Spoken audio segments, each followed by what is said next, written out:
so before we get into the vlog, I just want to let y'all know this is not my best vlog. I recorded all of this stuff when I was still kind of new to vlogging. Obviously I still kind of am, but I'm in a much better spot now, I would say. I did not know how to get the best shots when we were in San Francisco at all. A lot of these shots really sucked, and I was recording the most random buildings that I thought I really liked and would go into the vlog. And also I was just really shy back then, so you're not really gonna see me a lot in this video because I didn't really want to ask Kenny, my boyfriend, to record me because I just didn't want to come off as annoying to him, and also I was just a little bit embarrassed about vlogging in public, but now I no longer am. So just a quick, disclaimer before you guys, have an opinion that this vlog sucks, because I know it does suck. It sucks. So, yeah. Enjoy. We dropped off our stuff at the Warwick San Francisco Hotel. It's not the worst hotel, but not the greatest. It felt very old and not exactly clean, but you get what you pay for. I definitely wish I would have splurged a little bit more to get a better hotel.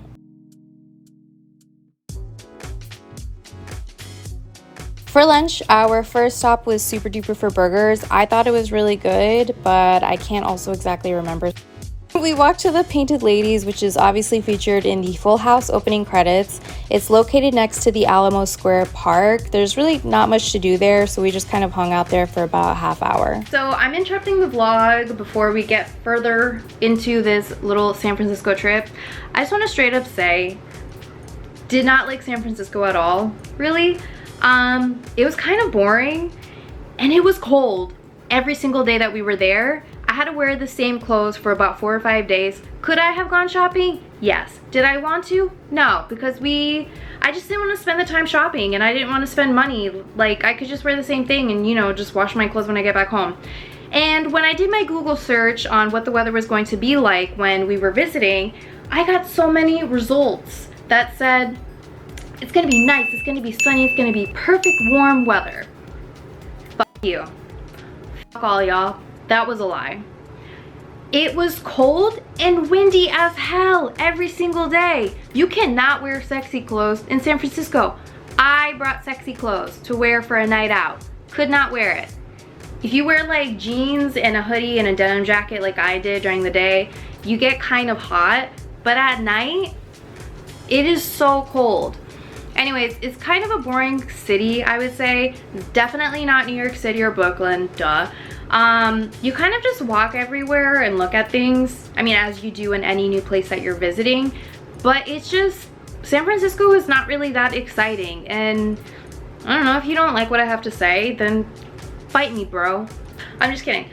I can't even fight, but I can kickbox. Anyways, so I don't know, my body was ready to come back to Brooklyn by like day 1 or day 2. I had a good time, don't get me wrong, but I didn't have a great time, Alright, so let's get back into the vlog. After we walked to the Clarion Alley, which is where there's a bunch of street art. I love street art personally. I really enjoyed walking through here. There's lots of art that really touched on the current political climate. Some murals were just about life, social media, tribute to immigrants. There was pretty much everything there.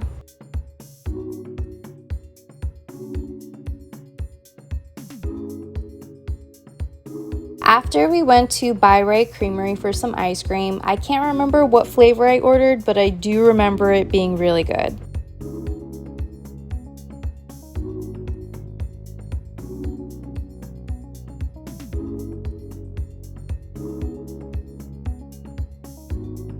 Alright, so it is a brand new motherfucking day, and our first stop was Spark Social Labs. I like this spot. It's very chill, very low-key. There's plenty of food to pick from, which made it really hard for me to pick what to eat.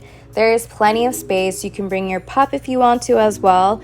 There's 2 sides to it since it's separated by a street. One side is this side with all the food trucks, and the other side has a couple more food trucks, more cool spots to just sit and relax and eat, and a mini golf course.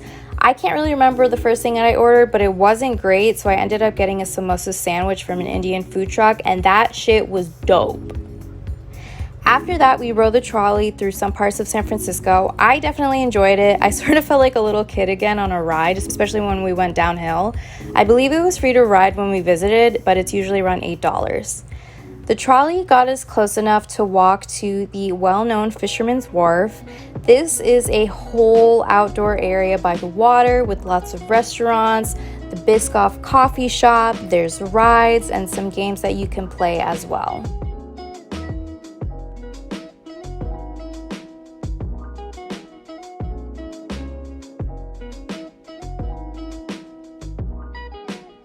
If you are a humongous fan of cute little sea lions like me, you have to go to Pier 39.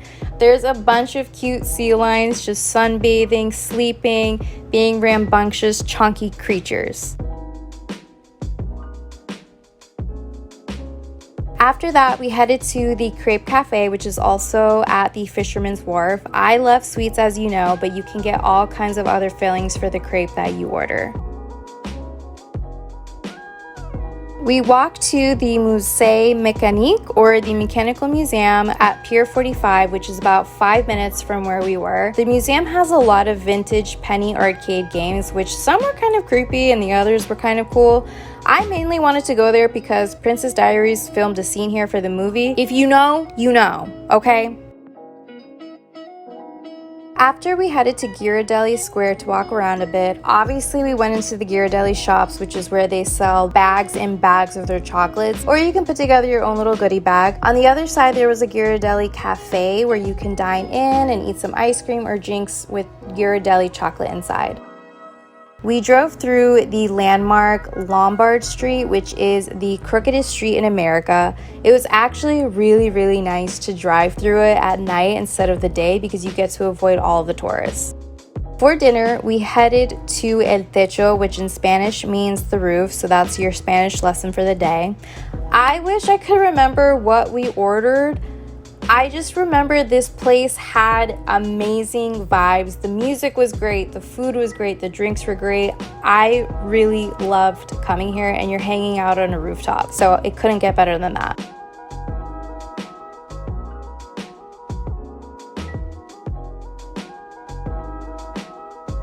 For brunch, we headed to a very popular spot called Sweet Maple. They are very well known for their Millionaire's Bacon, which I recommend getting. I ordered the Marnier French toast, which I absolutely loved, and we also ordered the sweet potato tater puffs to share, and Kenny ordered amu rice, which was also very good. After brunch, we headed to Land's End Lookout, which is about a mile-long walk. There's lots of hills, stairs, and some trails, so you definitely need to wear sneakers. I liked walking through here. It was very peaceful. You definitely get some nice views of the water, fresh air, greenery, basically all of the things that New York City lacks. So I absolutely enjoyed it.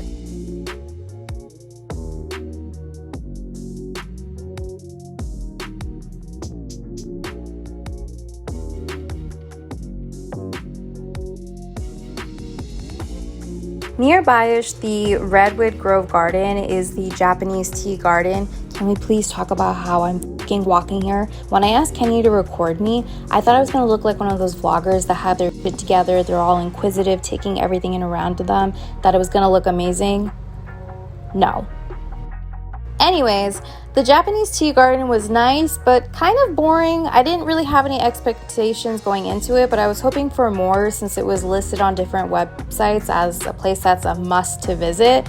It's really pretty, don't get me wrong, and you could probably get good Instagram pictures, but that was kind of it for me, and I believe it was about $5 or $10 to get in.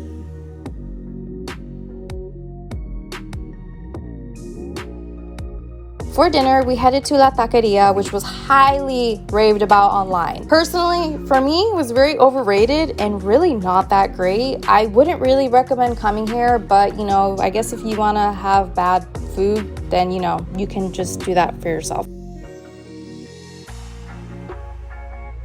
Okay, so this was probably my favorite day in San Francisco, and I know I talk shit about San Francisco, but I liked this day a lot. So we ordered some really good dim sum from the House of Dim Sum in Chinatown. We got chicken feet, I believe shumai or dumplings. Please don't come for me. I don't really remember, and I'm still kind of learning authentic Chinese food.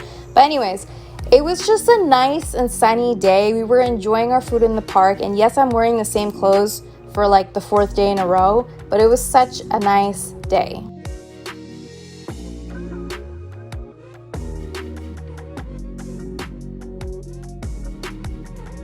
After that, we took the trolley again because it was fun and it's free. We walked a while to get to the Japanese Center Mall, which is essentially a mall with a lot of food, clothing, and jewelry shops from Japanese brands. There's tons of food options to choose from, and if you have not tried mochi donuts, you absolutely must. They are so good, they're so heavenly, and just amazing. From there, we Ubered to the Battery East Trail, I believe it's called, to walk to the area where everyone takes photos in front of the San Francisco Bridge. Definitely wear sneakers. It's definitely a good hour and a half walk through the trail and further down. You can walk through the bridge if you'd like. It's really beautiful all around with the ocean. It was just perfect. The Google search results were accurate today. There were quite a few viewpoints to see the San Francisco Bridge and take pictures in front of it. We walked all the way down the trail until we got to the West Bluff picnic area, and we also walked through the Torpedo Wharf as well. After that, we walked past the Golden Gate Beach to head to the Palace of Fine Arts. I really loved this park. It's such a gorgeous structure. It's so picturesque. I would probably go here all the time for a hot girl walk just to ease my mind. And it's free, unlike the Japanese tea garden. No shade, but also kind of throwing shade. I highly recommend coming here. And yes, it's just another spot to walk, but it's just different, and I cannot explain it. From there, we walked through the Lion Street steps. It's a lot of freaking steps, girl, so if that's not your thing, I feel bad for you, son. I walked 99 steps and got a fat ass. Okay, not really. I don't know why the fuck I said that. But anyways, you walk through these steps, and when you get to the top, you get a really nice view of the bay, and you can also see the Palace of Fine Arts. For dinner, we ate at the Woodhouse Fish Company. We ordered the clam chowder to share. I ordered fish and chips, and Kenny ordered the fried clam sandwich. Everything tasted really good, or maybe it's because a bee was really hungry from walking all day. And then after, we headed to Salt and Straw for some ice cream.